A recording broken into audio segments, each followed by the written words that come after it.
நங்கநல்லூரில் gate சாய்ந்து சிறுமி மீது விழுந்ததில் தந்தையின் கண் முன்பே மகள் படுகாயமடைந்துள்ளார். மருத்துவமனைக்கு கொண்டு சென்றபோது சிறுமி உயிரிழந்ததாக மருத்துவர்கள் தெரிவித்ததால் சோகமடைந்துள்ளனர்.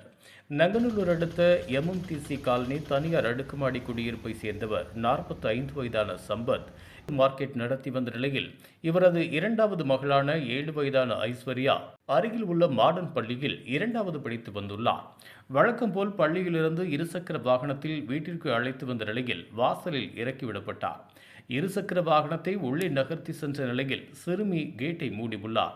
அப்போது நொடிப்பொழுதில் கேட் சிறுமி மீது சாய்ந்ததில் பலத்த காயமடைந்தார். சிறுமியை மீட்டு கோவிலம்பாக்கத்தில் உள்ள தனியார் மருத்துவமனைக்கு கொண்டு சென்றனர். அங்கு பரிசோதித்த மருத்துவர் சிறுமி ஏற்கனவே உயிரிழந்து விட்டதாக தெரிவித்துள்ளனர். மேலும் தகவல் அறிந்து பழவந்தாங்கல் போலீசார் பிரேதத்தை கைப்பற்றி குரோம்பேட்டை அரசு மருத்துவமனைக்கு அனுப்பிய நிலையில் விசாரணை செய்து வருகின்றனர். முதற்கட்ட விசாரணையில் சில நாட்களாகவே கேட்டில் கோளாறு ஏற்பட்ட நிலையில் திடீரென விழுந்து விபத்து ஏற்பட்டுள்ளதாக தெரியவந்துள்ளது.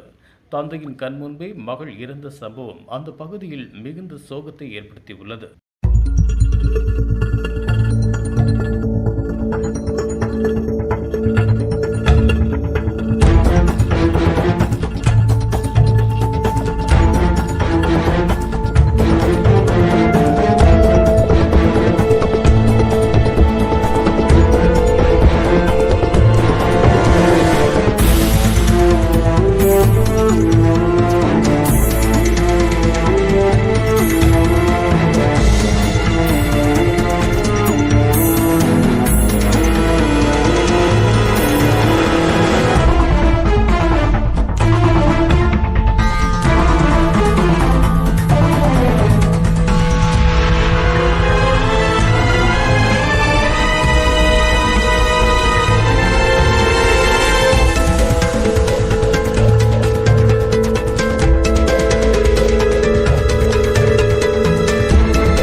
இதுபோன்ற உள்ளூர் செய்திகள், மாநில செய்திகள் மற்றும் பயனுள்ள தகவல்களை உடனுக்குடன் தெரிந்து கொள்ள GST ஆன்லைன் மீடியாவை இலவசமாக சப்ஸ்கிரைப் செய்து கொள்ளுங்கள்.